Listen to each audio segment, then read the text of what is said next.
La tendance s'inverse dans la petite cité côtière. Après avoir perdu près de 10% de sa population en 7 ans, le nombre d'habitants repart à la hausse. En 2019, la commune a accueilli 49 nouveaux résidents au profil assez varié. Effectivement, des gens qui ont déjà une résidence secondaire, qui se plaisent dans le secteur et qui du coup la revendent pour acheter plus grand ou plus petit selon les besoins familiaux, mais pour s'installer dans le secteur.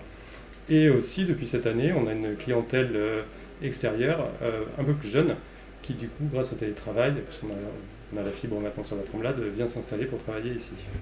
Depuis 4 ans, les ventes immobilières s'envolent. Mais louer à l'année est presque impossible, les propriétaires privilégiant la location saisonnière. Autre tendance, des résidences secondaires qui deviennent principales.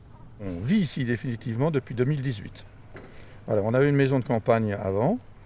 En 1976, on est venu ici pour la première fois. Avant, on venait en vacances, on avait acheté la maison pour ça, puis maintenant c'est la retraite. Voilà. Moi, je vis ici depuis de nombreuses années et je trouve que c'est une petite ville bien plaisante à vivre. On a la mer, voilà, il y a plein de choses très agréables. On a tous les commerces ici, donc voilà. Mais la situation géographique de la commune n'est pas son seul atout.